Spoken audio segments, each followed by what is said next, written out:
옛날, 아주 먼 옛날에 하늘과 땅이 맞닿을 듯 비가 억수같이 쏟아지던 어느 여름날이었습니다. 산골짜기 깊은 곳에 자리 잡은 작은 마을은 며칠째 그칠 줄 모르고 퍼붓는 장맛비에 갇혀 마치 물 위에 뜬 연잎처럼 위태롭게 흔들리고 있었습니다.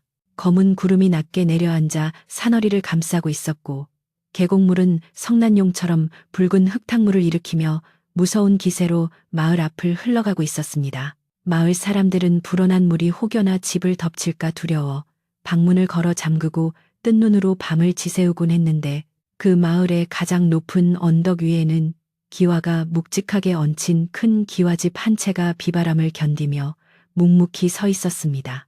그 집은 마을에서 덕막 높기로 소문난 심씨 부인의 집으로 그는 나이에 혼자가 되었으나 흐트러짐 없이 집안을 건사하며 살아가는 그녀의 고든 성품을 닮아 단정하고 고요하기 그지없었습니다. 심씨 부인의 집은 마을 어귀에서도 훤히 보일 만큼 웅장했으나 높은 담장이 집 전체를 둘러싸고 있어 안을 쉽게 들여다볼 수는 없었습니다. 평소에는 대문이 굳게 닫혀 있어 지나가는 바람조차 조심스럽게 스쳐 지나갈 정도였고 집안에서는 하인들이 발걸음 소리를 죽이며 움직여 그 고요함이 마치 깊은 산속의 절간과도 같았습니다. 장대비가 기와지붕을 때리는 소리만이 집안을 가득 채우던 그날 밤 심씨 부인은 안방 아랫목에 앉아 가만히 바느질을 하고 있었습니다. 창호지 문 너머로 들려오는 빗소리가 심상치 않았지만 부인은 동요하는 기색 없이 한 땀 한 땀 바늘을 움직이며 마음을 다스리고 있었습니다. 그녀의 곁에는 오래전부터 친정 때부터 함께 해온 옥분 할멈이 앉아 흐릿한 등잔불 심지를 돋우며 걱정스러운 눈빛으로 문 밖을 쳐다보고 있었습니다. 옥분 할멈은 70평생을 살아오며 수많은 장마를 겪었지만 이번 비처럼 하늘이 뚫린 듯 쏟아지는 비는 처음이라며 연신 한숨을 내쉬었습니다. 할멈은 혹여나 빗물이 마당을 넘어 마루 밑까지 차오르지 않을까 걱정되어 수시로 방문을 열어 마당을 확인하곤 했습니다. 빗줄기는 처마 끝에서 폭포수처럼 떨어져 마당에 작은 웅덩이를 만들었고 세찬 바람에 흔들리는 풍경 소리는 을씨년스럽게 울려 퍼졌습니다. 할멈은 부인을 향해 오늘 밤은 잠을 청하기 어려울 것 같다며 따뜻한 숭늉이라도 한 그릇 올릴까 물었지만 심씨 부인은 고개를 가로저으며 그저 묵묵히 바느질에만 열중할 뿐이었습니다. 부인의 단아한 얼굴에는 근심보다는 집안을 지키려는 가장으로서의 단단한 의지가 서려 있었고 그 모습은 옥분 할멈에게 큰 위안이 되었습니다. 한편 마을 밖 산길에는 삿갓 하나의 의지에 빗속을 뚫고 걸어오는 사내 하나가 있었으니 그의 이름은 돌석이라 불리는 떠돌이 일꾼이었습니다. 돌석은 우람한 체격의 구릿빛 피부를 가진 사내로 가진 것이라고는 튼튼한 몸뚱이와 등 뒤에 맨 작은 괴나리 보찜 하나가 전부였습니다. 그는 이 마을 저 마을을 다니며 남의 집이를 거들어주고 품장을 받아 생활하는 처지였는데 며칠 전 아랫마을에서 일을 마치고 고개를 넘어 다른 마을로 이동하던 중에 이토록 거센 비를 만나게 된 것이었습니다. 돌석의 옷은 이미 물에 빠진 생쥐꼴이 되어 무겁게 축 늘어졌고 집시는 진흙투성이가 되어 발을 내디딜 때마다 질퍽거리는 소리를 냈습니다. 그는 차라리 비를 피할 동굴이라도 찾고 싶었지만 캄캄한 밤길에 산짐승이라도 만날까 두려워 마을 불빛이 보이는 곳을 향해 쉴 새 없이 걸음을 재촉했습니다. 돌석이 가까스로 마을 입구에 도착했을 때 그의 눈앞에는 절망적인 광경이 펼쳐져 있었습니다. 마을로 들어가는 유일한 통로인 나무다리가 불어난 계곡물에 휩쓸려 흔적도 없이 사라져 버린 것이었습니다. 시뻘건 흙탕물은 무시무시한 소리를 내며 콸콸 흘러가고 있었고 다리가 있던 자리에는 부러진 나무 기둥 몇 개만이 위태롭게 솟아있어 도저히 건널 수 없는 상황이었습니다. 돌석은 망연자실하여 그 자리에 주저앉을 뻔했지만 쏟아지는 비를 그대로 맞고 있다가는 저체온증으로 쓰러질 것이 분명했기에 정신을 바짝 차려야만 했습니다. 그는 주위를 둘러보며 비를 피할 만한 곳을 찾았지만 마을 사람들의 집은 모두 계곡 건너편에 있었고 자신이 서 있는 쪽에는 오직 언덕 위에 홀로 떨어진 기와집 한 채만이 희미한 불빛을 내뿜고 있었습니다. 그 기와집은 바로 심씨 부인의 집이었는데 돌석은 그 집이 과부가 사는 집이라는 사실은 꿈에도 모른 채 그저 살아야겠다는 일념 하나로 언덕을 오르기 시작했습니다. 진흙길에 미끄러지기를 수차례 반복하며 가까스로 대문 앞에 다다른 돌석은 거친 숨을 몰아쉬며 잠시 망설였습니다. 늦은 밤 남의 집 대문을 두드리는 것이 예의가 아님을 잘 알고 있었지만 지금 이 상황에서 예의를 따지다가는 목숨을 부지하기 어려울 것 같았습니다. 게다가 천둥과 번개가 번갈아치며 하늘을 찢을 듯한 소리를 내자 돌석은 더 이상 지체할 수 없다고 판단하고 떨리는 손으로 대문을 쿵쿵 두드렸습니다. 빗소리에 묻혀 소리가 들리지 않을까 걱정된 그는 목청을 높여 이리 오너라. 지나가던 과객인데 하룻밤만 비를 피하게 해주십시오. 라고 소리쳤습니다. 집 안에서 바느질을 하던 심씨, 부인과 옥분할멈은 빗소리 사이로 희미하게 들려오는 둔탁한 소리에 귀를 기울였습니다. 처음에는 바람에 문짝이 흔들리는 소리인가 싶었지만 이내 사람의 목소리가 섞여 있음을 알아채고 깜짝 놀랐습니다. 옥분할멈은 심씨 부인을 안심시키며 자신이 나가보겠다며 자리에서 일어났고 등잔불을 들고 행랑채 쪽으로 향했습니다. 할멈이 대문 가까이 다가가자 문 밖에서 들려오는 사내의 목소리는 더욱 크고 절박하게 들려왔습니다. 할멈은 대문을 조금만 열어 틈새로 밖을 내다보았는데 번개가 번쩍이는 순간 비에 흠뻑 젖은 채 파들파들 떨고 있는 돌석의 모습이 눈에 들어왔습니다. 낯선 사내의 모습에 덜컥 겁이 나기도 했지만 그의 눈빛이 흉악해 보이지 않았고 무엇보다 추위에 떠는 모습이 너무나 처량해 보였습니다. 옥분 할멈은 대문 빗장을 풀지 않은 채 큰 소리로 누구냐고 물었고 돌석은 다리가 끊어져 오도 가도 못하게 되었다며 제발 헛간이라도 좋으니 비만 피하게 해달라고 사정했습니다. 할멈은 잠시 고민에 빠졌습니다. 이 집은 과부 혼자 사는 집이라 외간 남자를 들이는 것은 법도에 어긋나는 일이었고 마을 사람들의 입방아에 오르내리기 딱 좋은 일이었기 때문입니다. 하지만 밖에서 죽어가는 사람을 모른 채 하는 것 또한 인간의 도리가 아니라는 생각이 들었습니다. 할멈은 돌석에게 잠시만 기다리라고 이르고는 젖은 치맛자락을 움켜쥐고 황급히 안채로 뛰어들어가 심씨 부인에게 자초지종을 고했습니다. 심씨 부인은 바느질을 멈추고 할멈의 이야기를 가만히 듣더니 잠시 눈을 감고 생각에 잠겼습니다. 심씨 부인은 비록 엄격한 규율 속에서 살아가는 양반가 여인이었지만 마음속 깊은 곳에는 사람을 귀하게 여기는 따뜻한 심성을 지니고 있었습니다.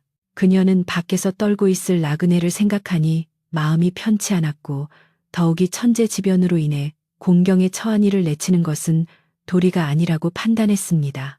부인은 차분하지만 단호한 목소리로 할멈에게 일렀습니다.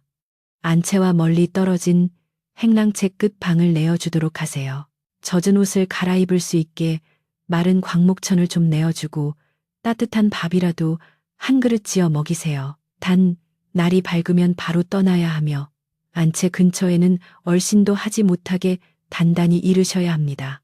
부인의 결정에 옥분 할멈은 안도의 한숨을 내쉬며 고개를 숙여 명을 받들었습니다. 옥분 할멈이 다시 대문으로 돌아와 빗장을 열자 돌석은 마치 구세주를 만난 듯한 표정으로 연신 허리를 굽혀 절을 했습니다. 할멈은 그를 안으로 들이며 엄한 목소리로 주의를 주었습니다. 여기는 과부마님이 계신 점잖은 댁이니 행랑채 밖으로는 한 발짝도 나오면 안 되네. 쥐 죽은 듯이 있다가 날이 밝고 비가 그치면 곧장 나가야 하네. 알겠는가? 돌석은 그제야 자신이 들어온 곳이 과부의 집이라는 것을 알게 되었고 순간 당황스러움과 송구함이 밀려왔지만 지금 찬밥 더운 밥 가릴 처지가 아니었기에 그저 목숨만 살려주시니 감사합니다. 죽은 듯이 있다가 가겠습니다.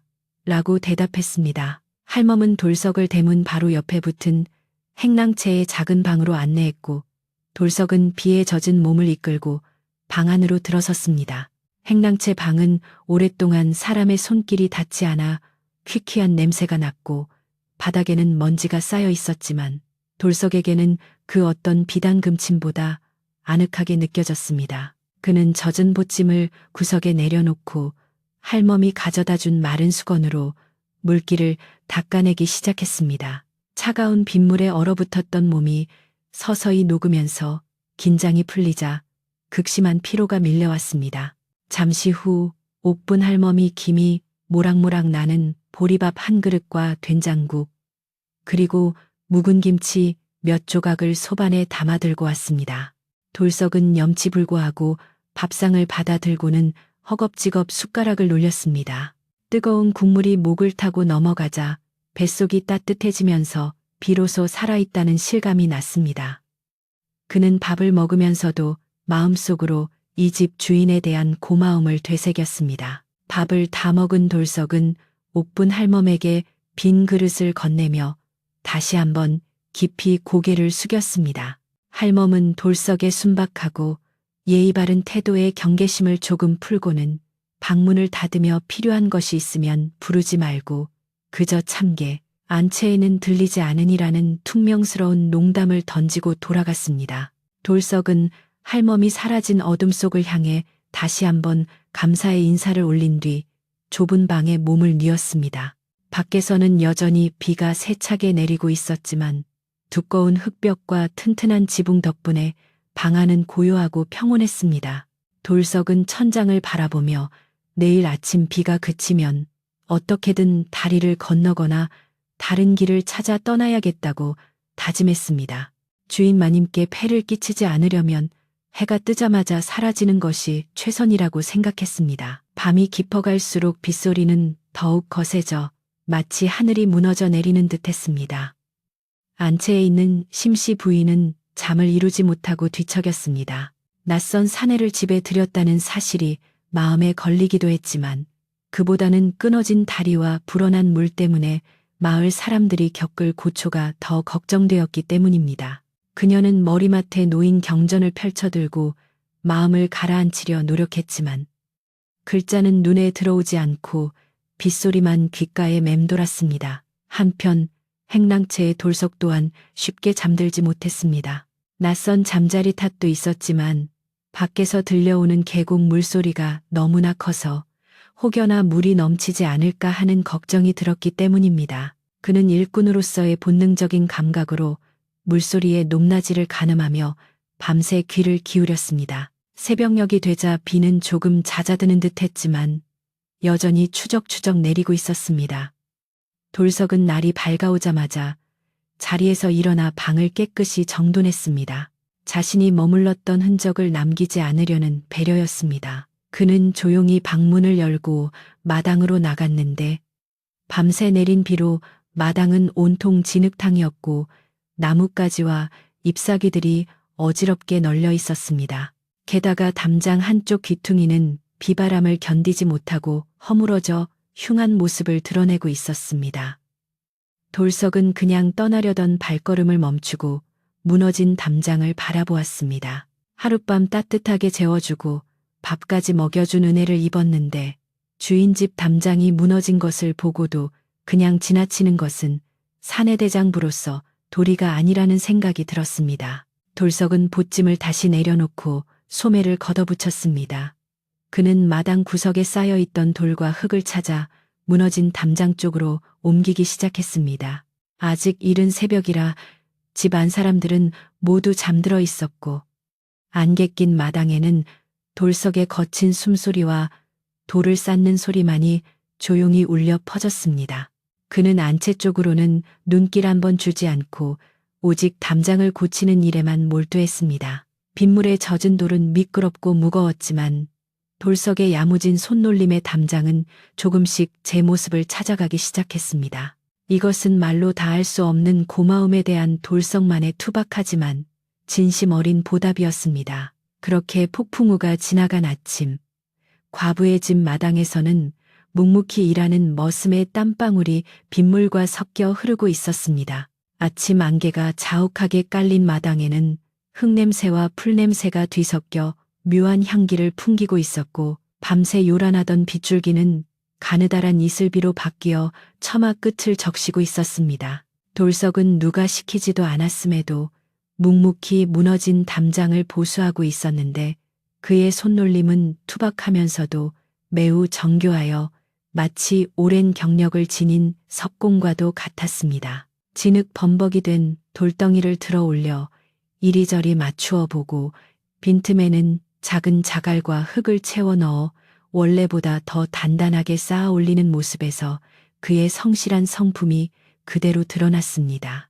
이마에 송글송글 맺힌 땀방울이 빗물과 섞여 턱 밑으로 떨어졌지만 돌석은 옷소매로 대충 훔쳐내고는 잠시도 쉬지 않고 돌을 날랐습니다. 그는 자신이 받은 따뜻한 밥 한 끼와 하룻밤의 잠자리에 대한 값을 치르기 전에는 결코 이 집을 떠날 수 없다는 고집스러운 신념을 가지고 있었기에 몸이 고단한 줄도 모르고 일에만 매진했습니다.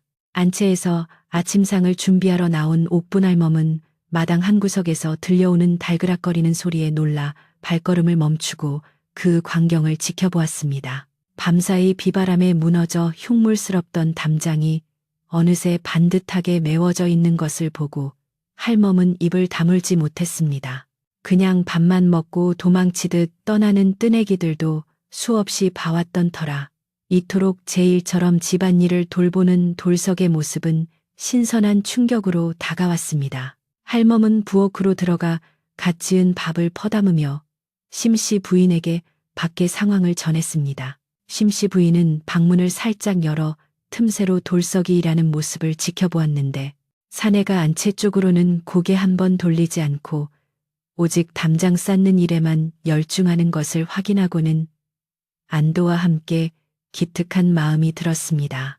부인은 할멈에게 이르러 아침상을 든든하게 차려내보내고 젖은 옷을 말릴 수 있도록 장작불을 좀 더 지피라고 일렀습니다. 돌석은 옥분 할멈이 내어온 아침상을 받고는 잠시 일손을 멈추고 마루 끝에 걸터 앉았습니다. 김이 모락모락 나는 고봉밥과 뜨끈한 국은 지난밤의 피로를 말끔히 씻어주는 듯했고 그는 감사한 마음으로 숟가락을 들었습니다. 옥분 할멈은 돌석이 밥을 먹는 동안 곁에 서서 비도 그쳐가는데 밥 먹고 바로 떠날 것인가? 라고 넌지시 물었습니다.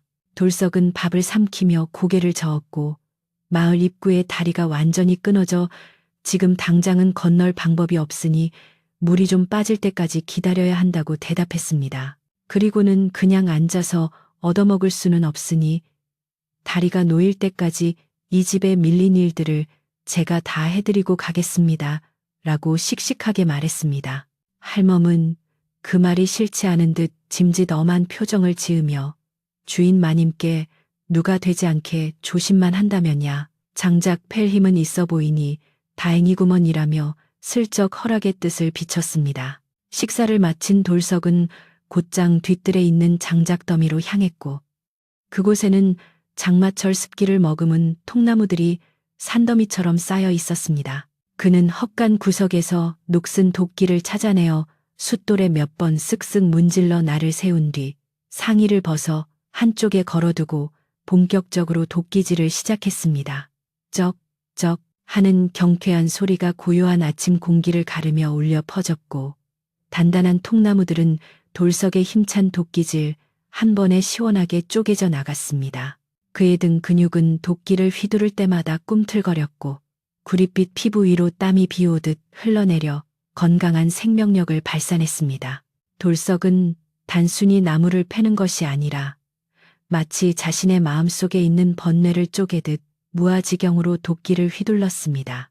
안채의 심씨 부인은 규칙적으로 들려오는 장작 패는 소리를 들으며 집안에 든든한 일꾼이 생겼다는 사실에 묘한 안정감을 느꼈습니다. 한편 비가 멈추고 날이 개기 시작하자 마을 사람들은 하나둘씩 집 밖으로 나와 비 피해를 확인하기 시작했습니다.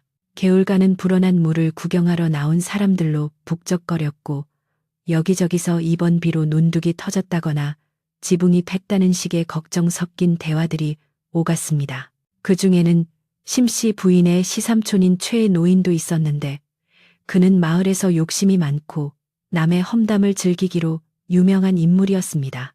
최 노인은 뒷짐을 지고 마을을 어슬렁거리다가 심씨 부인의 집 앞을 지나게 되었는데 평소 쥐 죽은 듯 조용하던 집 안에서 쿵쿵거리는 도끼질 소리가 들려오자 의아함을 느꼈습니다.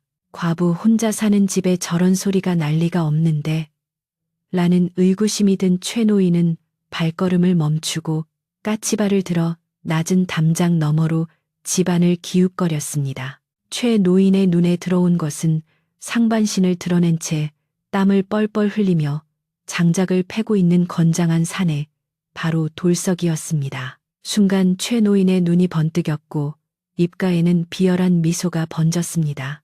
그는 평소 조카 며느리인 심씨 부인이 젊은 나이에 남편을 잃고도 재산을 잘 지키며 사는 것이 못마땅했고 언젠가는 그 재산을 가로채려는 흑심을 품고 있었습니다. 그런데 과부의 집에 낯선 외간 남자가 그것도 벌건 대낮에 우통을 벗고 활보하고 있으니 이는 심씨 부인을 모함하기에 더할 나위 없이 좋은 먹잇감이라 생각했습니다. 최 노인은 돌석이 누구인지 왜 저기에 있는지 알아보려 하지도 않고 그저 자신의 머릿속에서 만들어낸 추잡한 상상을 사실인 양 믿어버리기로 작정했습니다. 그는 헛기침을 몇 번 하고는 옷매무새를 가다듬으며 서둘러 마을 우물가로 발걸음을 옮겼습니다. 마을 우물가는 아낙네들이 모여 물을 샜고 빨래를 하며 온갖 소식을 주고받는 정보의 중심지였습니다. 최 노인은 우물가에 도착하자마자 짐짓 심각한 표정을 지으며 혀를 차기 시작했습니다. 주추, 세상이 말세로다. 말세야. 사람들이 무슨 일이냐며 모여들자 최 노인은 기다렸다는 듯이 목소리를 낮추며 은밀하게 말을 꺼냈습니다. 자네들 그거 아나? 저 언덕 위 심씨 부인 댁 말이야. 그 점잖은 척하던 양반 댁에 글쎄 웬 놈팡이가 들어앉아 있더란 말이지. 사람들의 눈이 휘둥그레지자 최 노인은 더욱 신이 나서 살을 붙였습니다. 내 두 눈으로 똑똑히 봤네. 대낮부터 벌거벗고 마당을 활보하는데 아주 제 집 안방인 양거들 먹거리고 있더라고. 과부가 수절은 안 하고 서방지를 들인 게지. 그의 말은 순식간에 불씨가 되어 사람들 사이로 퍼져나갔습니다.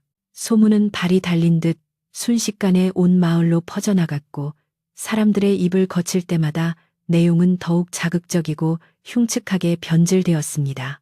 처음에는 일꾼이 있다더라는 말이 나중에는 숨겨둔 정인이라더라. 심지어는 밤마다 술판을 벌인다더라는 터무니없는 이야기로 부풀려졌습니다. 평소 심씨 부인의 고고함을 시기하던 몇몇 사람들은 그럴 줄 알았다며 맞장구를 쳤고 부인의 인품을 믿던 사람들도 아니 땐 굴뚝에 연기 나겠냐며 수군거리기 시작했습니다. 우물가는 순식간에 심씨 부인에 대한 성토장이 되었고 사람들은 겉으로는 걱정하는 척하면서 속으로는 남의 불행을 즐기는 잔인한 호기심을 드러냈습니다. 정작 당사자인 심씨 부인과 돌석은 아무것도 모른 채 집안에서 각자의 일에만 몰두하고 있었지만 집 밖에서는 그들을 향한 거대한 비난의 파도가 몰려오고 있었습니다. 옥분 할멈은 점심 지을 물을 냈기 위해 물동이를 이고 우물가로 나갔다가 이상한 낌새를 눈치챘습니다. 평소 같으면 반갑게 인사를 건네던 마을 안악들이 오늘따라 슬금슬금 눈을 피하거나 뒤돌아서서 킬킬거리는 모습이 역력했습니다. 할멈이 우물가에 다가가자 갑자기 쥐 죽은 듯 조용해졌지만 등 뒤에서 저 할망구도 한통 속이지 라고 속삭이는 소리가 날카롭게 꽂혔습니다. 옥분 할멈은 억울하고 분한 마음에 귀까지 빨개졌지만 일단 무슨 영문인지 알아야 했기에 평소 친하게 지내던 옆집 떡집 어멈을 붙잡고 물었습니다. 떡집 어멈은 난처한 표정을 지으며 최 노인이 퍼뜨린 소문을 전해주었고 이야기를 다 들은 옥분 할멈은 기가 차서 말이 나오지 않았습니다. 하늘이 무섭지도 않은지 생사람을 잡아도 유분수지 어찌 그런 끔찍한 모함을 할 수 있단 말입니까? 옥분 할멈은 물동이를 내팽개치다시피 하고 헐레벌떡 집으로 돌아왔습니다. 할멈은 안방으로 뛰어들어가 심씨 부인 앞에 털썩 주저앉으며 울먹이는 목소리로 하소연했습니다. 마님, 큰일 났습니다. 저 아랫마을 최노인네가 마님을 두고 입에 담지 못할 험담을 하고 다닙니다. 할멈은 숨을 헐떡이며 우물가에서 들은 이야기를 낱낱이 고했고 마당에 있는 돌석을 당장 내쫓아야 한다고 주장했습니다. 아무래도 저놈이 빌미가 된 것 같습니다. 비가 오든 말든 당장 내보내야 마님의 명예가 지켜질 것입니다. 할멈의 얼굴은 분노와 걱정으로 일그러져 있었고 손은 부들부들 떨리고 있었습니다. 하지만 심씨 부인은 놀란 기색 없이 찻잔을 내려놓으며 차분하게 할멈의 이야기를 끝까지 경청했습니다. 심씨 부인은 잠시 눈을 감고 생각에 잠겼다가 이내 맑고 고요한 눈빛으로 할멈을 바라보았습니다. 할멈, 동요하지 마세요. 내가 떳떳하면 세상이 뭐라 하든 상관없는 법입니다. 부인의 목소리에는 한치의 흔들림도 없었습니다. 저 사람은 지금 갈 곳이 없고 우리 집을 위해 땀 흘려 일하고 있습니다. 곤경에 처한 사람을 남들의 헛소문이 무서워 내쫓는다면 그것이야말로 우리 집안의 격을 떨어뜨리는 일입니다. 부인은 창호지 문 너머로 들려오는 돌석의 묵직한 도끼질 소리에 귀를 기울였습니다.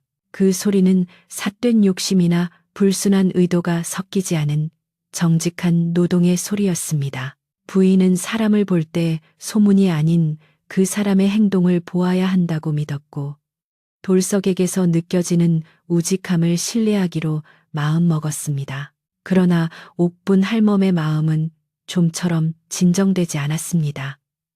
할멈은 마님 말씀이 100번 오르시나 시골 인심이라는 것이 참으로 무섭습니다. 한번 소문이 나면 사실 여부와 상관없이 마님을 괴롭힐 것입니다라며 재차 설득하려 했습니다.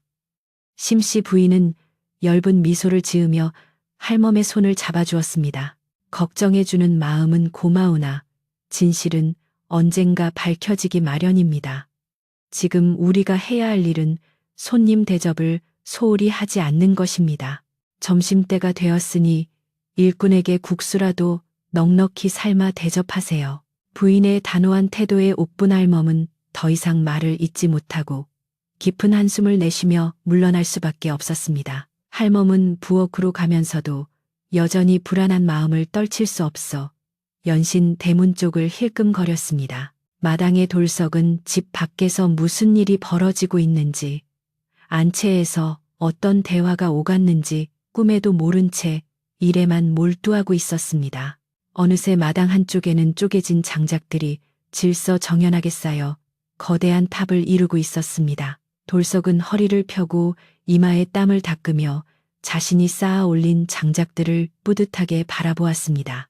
그는 이 정도면 겨울을 나기에도 부족함이 없을 것이라 생각하며 밥값을 했다는 생각에 마음이 한결 가벼워졌습니다. 그는 도끼를 내려놓고 마당에 떨어진 나무 부스러기들을 빗자루로 깨끗이 쓸어 담았습니다. 뒷마무리를 깔끔하게 하는 것 또한 일꾼의 기본 덕목이라 배웠기 때문입니다. 그의 움직임 하나하나에는 남의 물건을 아끼고 주인을 배려하는 마음이 배어 있었습니다. 오후가 되자 해가 서산으로 기울기 시작했고 붉은 노을이 기와 지붕 위로 내려앉았습니다. 집안은 겉보기에 여느 때와 다름없이 평화로워 보였지만 공기 중에는 묘한 긴장감이 감돌고 있었습니다. 옥분 할멈은 마당을 오가며 돌석을 볼 때마다 안타까움과 원망이 섞인 눈빛을 보냈지만 돌석은 그저 묵묵히 자신의 할 일을 찾아서 할 뿐이었습니다. 그는 무너진 담장을 고치고 장작을 팬 것도 모자라 이제는 헐거워진 문짝을 손보고 마당에 잡초를 뽑고 있었습니다.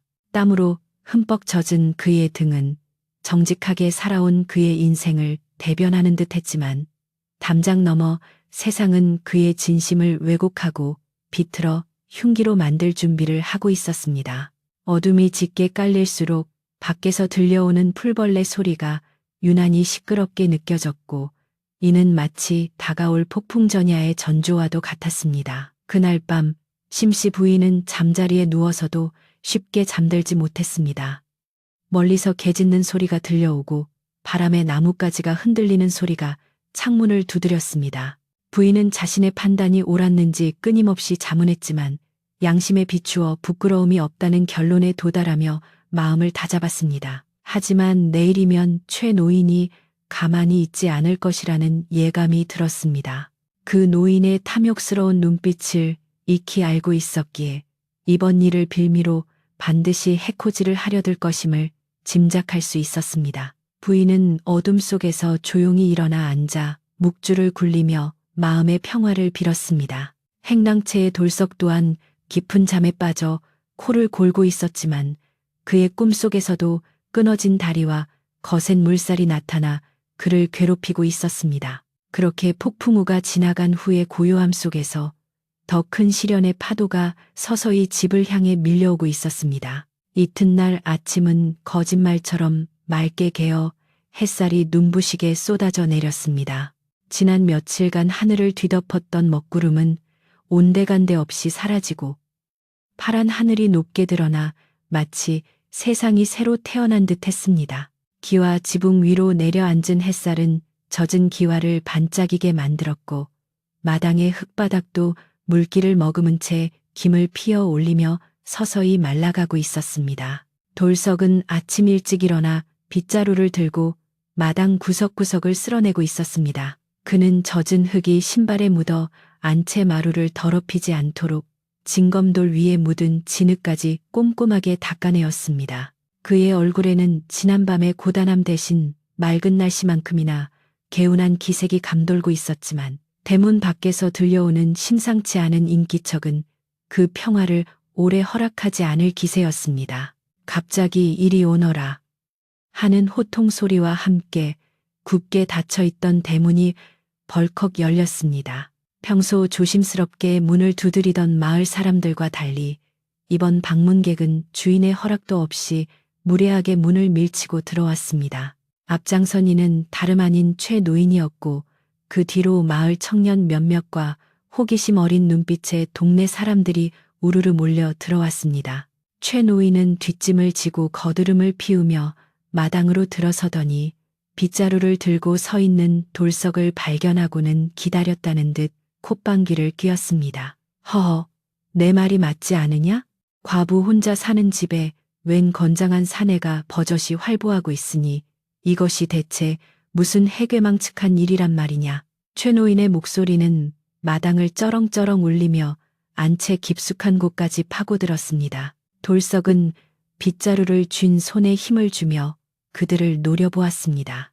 억울한 마음이 치밀어 올라 당장이라도 소리치고 싶었지만 자신이 나서서 소란을 피우면 주인 마님께 더 큰 폐가 될 것이라 생각하여 꾹 참았습니다. 그는 그저 태산처럼 묵묵히 서서 최 노인과 마을 사람들의 따가운 시선을 온몸으로 받아냈습니다. 최 노인은 돌석의 침묵을 긍정의 표시로 받아들인 듯 더욱 기고만장해져서 삿대질을 해댔습니다. 내 이놈, 어디서 굴러먹다 온 놈인지는 모르겠으나 감히 양반댁 규율을 어지럽히고 과부의 정절을 더럽히려 드느냐. 당장 저놈을 멍석 말아 내치지 않고 뭐 하느냐. 최 노인이 마을 청년들을 부추기자 청년들은 쭈뼛거리며 돌석에게 다가왔지만 돌석의 다부진 체격과 서슬퍼런 눈빛에 기가 눌려 섣불리 덤비지는 못했습니다. 마당이 순식간에 아수라장이 되자 부엌에 있던 옥분 할멈이 놀라서 뛰쳐나왔습니다. 할멈은 앞치마를 두른 채 최 노인 앞을 가로막으며 소리쳤습니다. 아니, 이게 무슨 행패입니까? 남의 집에 신발도 안 벗고 들이닥쳐서 다짜고짜 욕지거리라니요. 최 노인 어른, 아무리 집안 어른이라도 이건 너무하십니다. 옥분 할멈은 평소 최 노인을 어려워했지만 지금은 눈에 뵈는 게 없었습니다. 억울한 누명을 쓴 마님과 돌석을 지켜야 한다는 생각에 온몸을 부들부들 떨며 대들었습니다. 하지만 최 노인은 지팡이로 바닥을 쿵 찍으며 할멈을 밀쳐냈습니다. 이 천한 것들이 짝을 지어 주인을 속이고 있구나. 네가 중간에서 다리를 놓은 게지? 내 오늘 이 집안의 기강을 바로잡고야 말겠다. 그때 안채의 방문이 조용히 열리고 심씨 부인이 모습을 드러냈습니다. 부인은 하얀 소복 위에 정갈한 옥색 조끼를 걸쳐 입고 머리에는 단정하게 쪽을 진 모습이었습니다.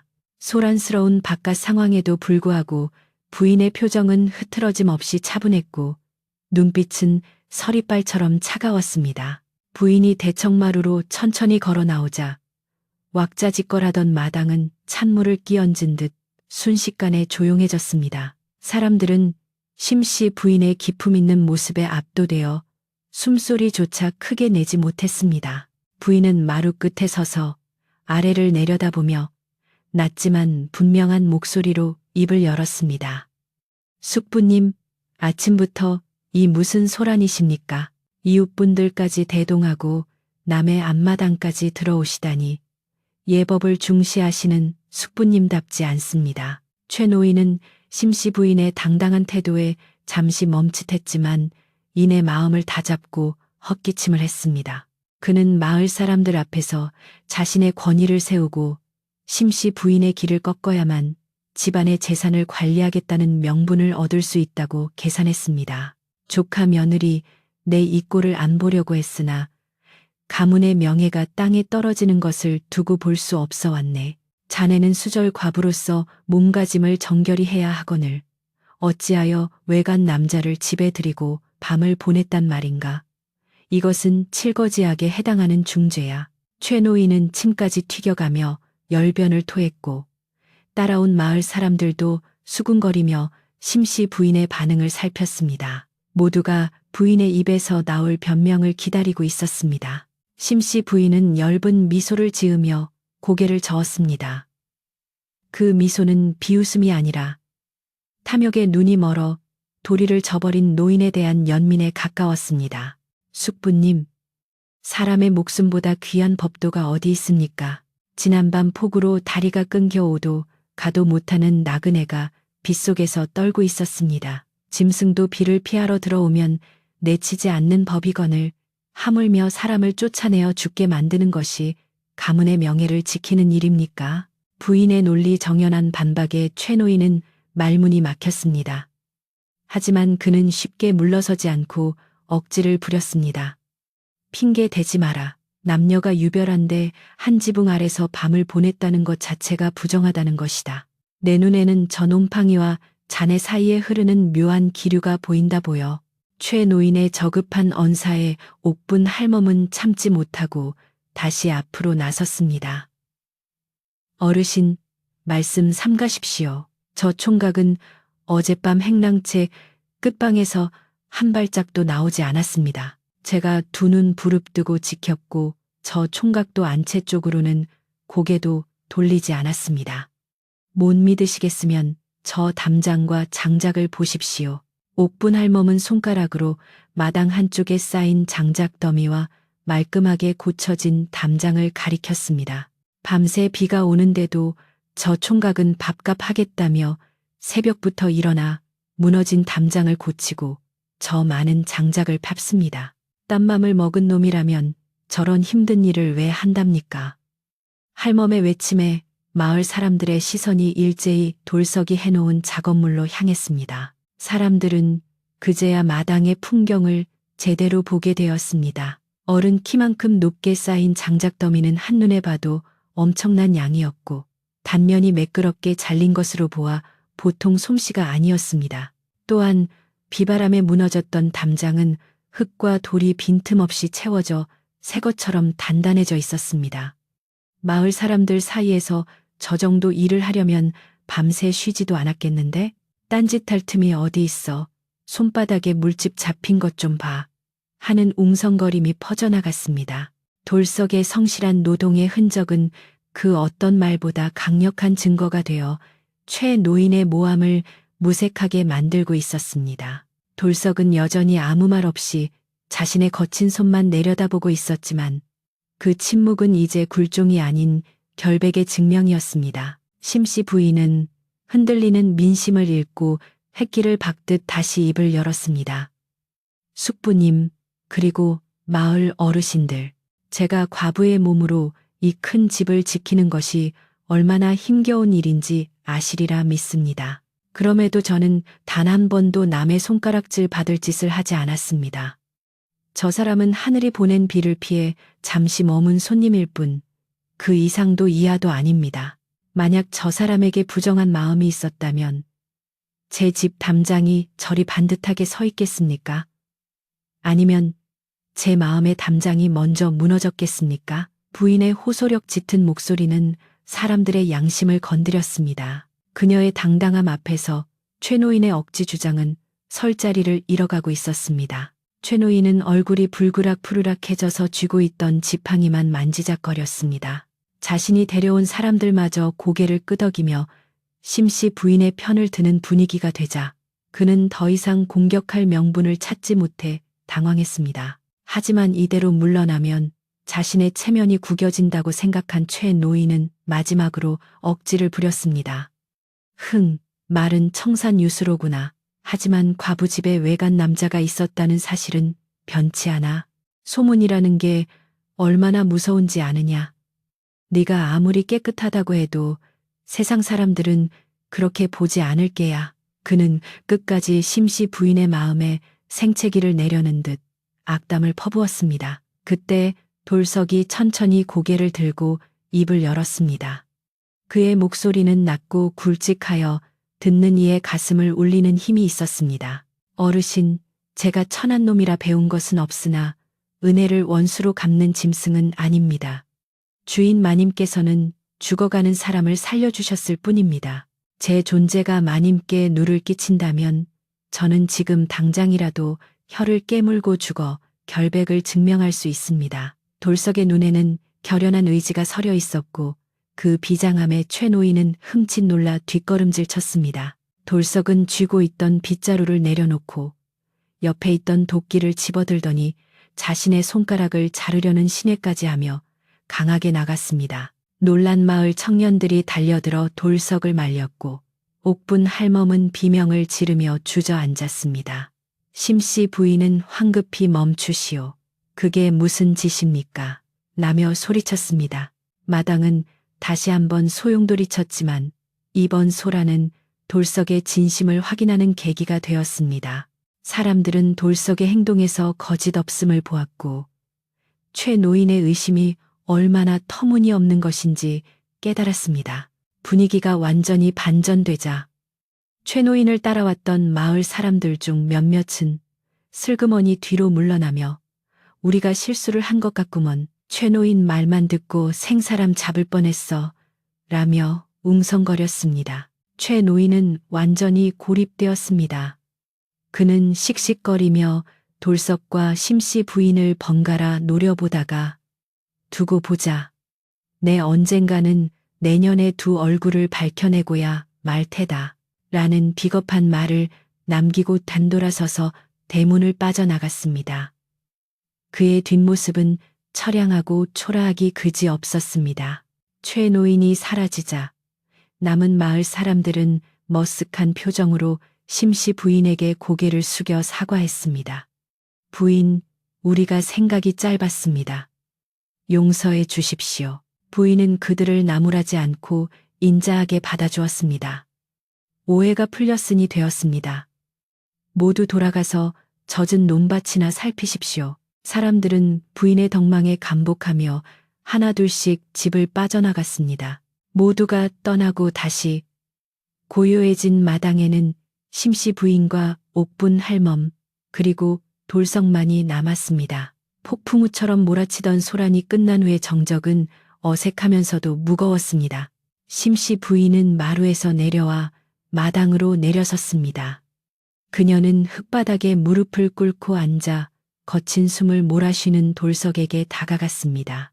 양반집 마님이 하인이나 다름없는 사내에게 다가가는 것은 파격적인 일이었지만 부인은 개의치 않았습니다. 고맙소.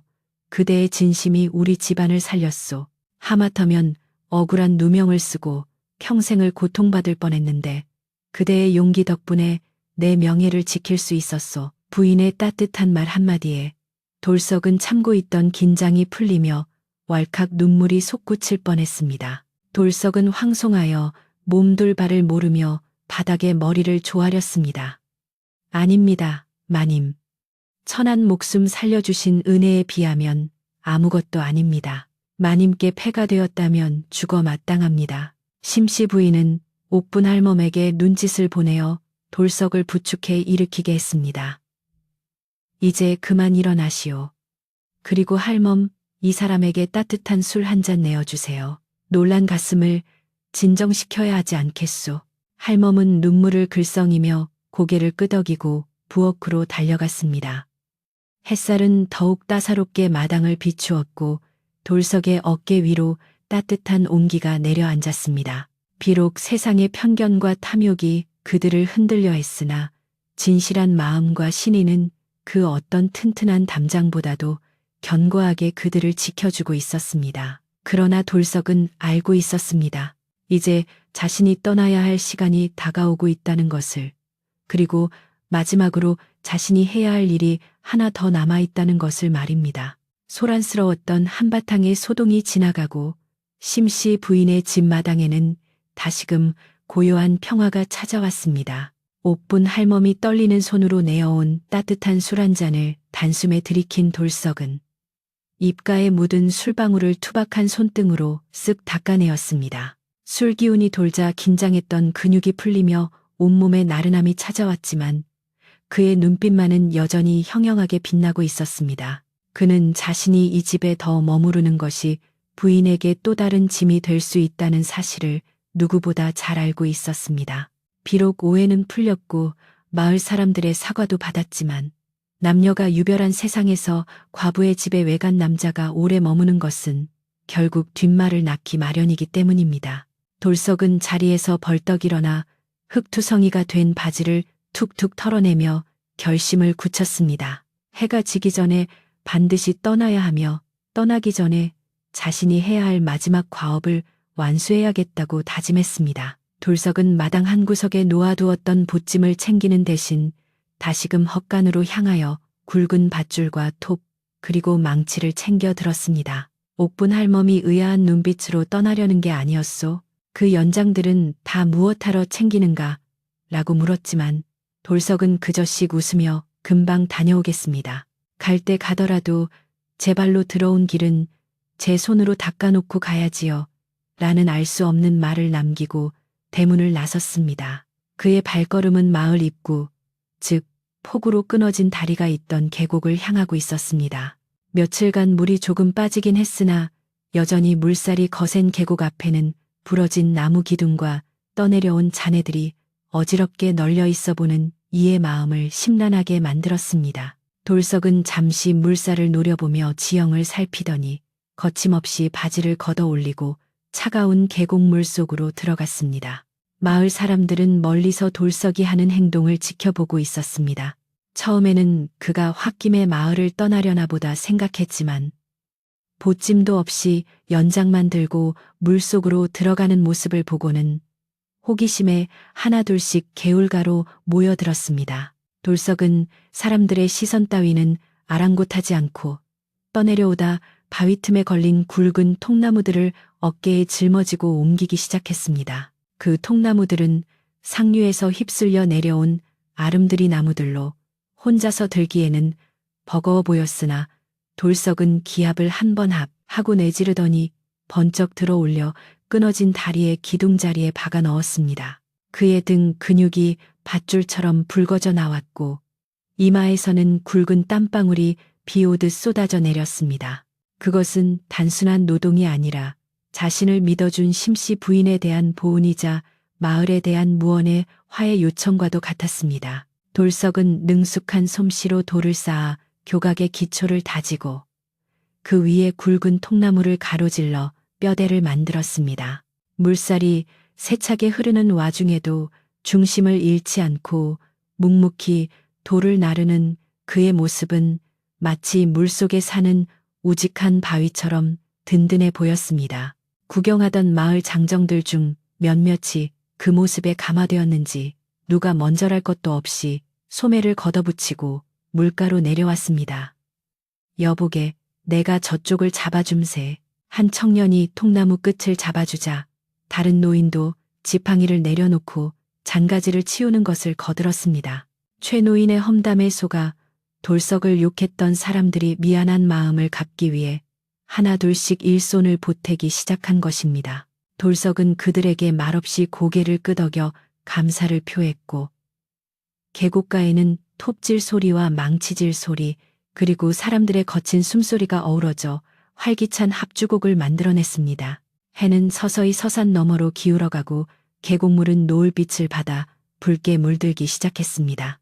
돌석과 마을 사람들이 힘을 합친 덕분에 끊어졌던 다리는 반나절 만에 그럴듯한 모습을 갖추게 되었고, 예전보다 훨씬 튼튼하고 넓은 새 다리가 완성되어 가고 있었습니다. 돌석은 마지막으로 상판을 덮을 널빤지를 꼼꼼하게 못질하며 다리의 안전을 확인했습니다. 쿵, 쿵, 쿵. 못 박는 소리가 계곡에 울려 퍼질 때마다 마을 사람들의 마음속에 남아있던 의심과 편견의 찌꺼기도 함께 씻겨 내려가는 듯 했습니다. 마침내 마지막 못을 박고 돌석이 허리를 펴자 지켜보던 사람들 사이에서 와 하는 함성과 박수가 터져 나왔습니다. 그것은 단순히 다리가 연결된 것에 대한 기쁨이 아니라 사람과 사람 사이에 끊어졌던 마음이 다시 이어진 것에 대한 환호였습니다. 다리가 완성되자 돌석은 물가로 나와 흙 묻은 발을 깨끗이 씻었습니다. 차가운 계곡물에 발을 담그고 땀을 식히는 그의 얼굴에는 더할 나위 없는 후련함이 감돌았습니다. 마을 사람들은 돌석에게 다가와 자네, 정말 대단하구먼. 우리가 사람을 잘못 봤어. 정말 미안하네. 라며 진심 어린 사과를 건넸습니다. 돌석은 쑥스러운 듯 뒷머리를 극적이며 아닙니다. 다들 도와주신 덕분입니다. 이제 비가 와도 끄떡없을 겁니다. 라고 겸손하게 대답했습니다. 저 멀리 나무 뒤에서 이 광경을 훔쳐보던 최 노인은 마을 사람들의 환대와 돌석의 당당한 모습을 보고는 얼굴이 화끈거려 차마 나서지 못하고 슬그머니 뒤돌아 자신의 집으로 도망치듯 사라졌습니다. 그의 탐욕은 튼튼하게 놓인 다리 앞에서 설 자리를 잃고 완전히 무너져 내린 것입니다. 돌석은 연장을 챙겨 들고 다시 심씨 부인의 집으로 향했습니다. 이제 정말로 작별 인사를 드릴 시간이었습니다. 대문 앞에 도착하자 옥분 할멈이 이미 소식을 들었는지 한박 웃음을 지으며 그를 맞이했습니다. 세상에, 그 짧은 시간에 다리를 다 놓았다면서? 정말 자네는 사람이 아니라 황소구먼, 황소야. 할멈은 돌석의 손을 잡아 끌어 부엌으로 데려갔습니다. 부엌 아궁이 앞에는 김이 모락모락 나는 갓 지은 쌀밥과 쇠고기국, 그리고 각종 나물 반찬이 한 상 가득 차려져 있었습니다. 떠나기 전에 든든하게 먹고 가야지. 마님께서 특별히 내리신 상이니 남기지 말고 다 먹게. 돌석은 코끝이 찡해지는 것을 느끼며 숟가락을 들었습니다. 생면부지의 떠돌이 일꾼에게 이토록 극진한 대접을 해주는 주인을 만난 것은 그의 인생에 다시 없을 행운이었습니다. 식사를 마친 돌석은 옥분 할멈에게 보찜을 받아들고 안채 마당으로 들어섰습니다. 심씨 부인은 대청마루의 단정에 앉아 그를 기다리고 있었습니다. 돌석은 마루 아래 흙바닥에 무릎을 꿇고 큰 절을 올렸습니다. 마님, 하룻밤 은혜 입고 따뜻한 밥 배불리 먹고 갑니다. 마님의 깊은 덕망은 평생 잊지 못할 것입니다. 부디 만수무강하십시오. 그의 목소리는 진심으로 떨리고 있었습니다. 심씨 부인은 온화한 미소를 지으며 옆에 놓인 작은 무명천 보따리를 옥분 할멈을 통해 건넸습니다. 그대 덕분에 집안이 평안을 찾았고 마을의 길도 열렸소. 이것은 그대의 노고에 비하면 턱없이 부족하나 가는 길에 요긴하게 쓰시오. 보따리 안에는 엽전 꾸러미와 며칠 먹을 떡, 그리고 가라신을 새 집신 한 켤레가 들어있었습니다. 돌석은 극구 사양하려 했으나 부인의 뜻이 워낙 완강하여 감사히 받아들 수밖에 없었습니다. 그대가 놓은 다리는 단순히 길을 잇는 다리가 아니라 사람의 마음을 잇는 다리요. 그 다리를 건널 때마다 마을 사람들은 그대의 정직함과 땀방울을 기억할 것이요. 심씨 부인의 덕담은 돌석의 가슴 깊이 새겨졌습니다. 그는 다시 한번 깊이 허리를 숙여 인사를 올리고 뒤도 돌아보지 않고 대문을 나섰습니다. 등 뒤에서 조심히 가시오. 라고 외치는 옥분 할멈의 목소리가 메아리처럼 들려왔습니다. 돌석의 발걸음은 들어올 때와 달리 깃털처럼 가벼웠고 그의 등 뒤로 길게 늘어진 그림자는 그 어느 때보다 듬직하고 거대해 보였습니다. 마을 입구에 다다른 돌석은 자신이 방금 완성한 새 다리 앞에 섰습니다. 튼튼한 나무 향기가 나는 다리는 계곡을 가로질러 건너편 세상으로 이어져 있었습니다. 그는 다리 난간을 한번 쓰다듬어 보고는 천천히 발을 내디뎠습니다. 삐걱거리는 소리 하나 없이 단단하게 발을 받쳐주는 다리의 감촉이 좋았습니다. 다리 건너편 언덕에 올라선 돌석은 잠시 멈춰서서 뒤를 돌아보았습니다. 저 멀리 언덕 위에 자리 잡은 심씨 부인의 기와집이 저녁 노을을 배경으로 고즈넉하게 서 있었고 굴뚝에서는 저녁 짓는 연기가 평화롭게 피어오르고 있었습니다. 돌석은 그 풍경을 눈에 담으며 희미한 미소를 지었고 이내 보찜을 고쳐매고 산 너머로 이어진 길을 따라 뚜벅뚜벅 걸어갔습니다. 어둠이 완전히 내려앉고 마을에는 하나둘씩 호롱불이 켜졌습니다. 심씨 부인은 대문을 굳게 걸어 잠그고 안방으로 들어왔습니다. 며칠간 집안을 흔들었던 폭풍우와 소동은 이제 모두 지나가고 방 안에는 은은한 향냄새와 함께 깊은 정적이 감돌았습니다. 부인은 창호지 문을 통해 들어오는 달빛을 바라보며 나지막이 안도의 한숨을 내쉬었습니다. 밖에서는 여전히 계곡 물소리가 들려왔지만 그 소리는 이제 위협적인 굉음이 아니라 자장가처럼 부드럽고 규칙적인 리듬으로 들려왔습니다. 옥분 할멈도 행랑채에서 편안하게 다리를 뻗고 잠이 들었는지 고롱고롱하는 숨소리가 마당의 풀벌레 소리와 어우러져 들려왔습니다. 바람이 불어와 처마 끝에 풍경을 댕그렁 울렸지만 그 소리는 외로움이 아닌 평온함을 알리는 소리였습니다. 심씨 부인은 이부자리를 펴고 누워 눈을 감았습니다. 그녀의 머릿속에는 묵묵히 담장을 고치고 다리를 놓던 돌석의 우직한 뒷모습과 자신의 잘못을 뉘우치던 마을 사람들의 표정이 스쳐 지나갔습니다. 세상이 아무리 험하고 말이 많아도 진심은 결국 통한다는 사실을 확인한 부인의 마음은 깃털처럼 편안했습니다. 달빛은 마당에 새로 쌓은 담장을 비추고 계곡의 새다리를 비추며 착한 이들의 꿈속을 환하게 비추고 있었습니다. 옛날 어느 산골 마을, 비바람이 멈춘 그곳에는 이제 따뜻한 인정과 믿음만이 남아 오래오래 전해졌다고 합니다. 맑은 바람이 대나무 숲을 스치며 사락사락 소리를 내고 밤하늘의 별들이 총총히 빛나는 고요한 밤, 심씨 부인도 옥분 할멈도 그리고 어디선가 고난 잠을 청하고 있을 돌석도 모두 꿈없는 깊은 잠에 빠져들었습니다. 이야기는 여기서 끝이 나고 밤은 깊어만 갑니다.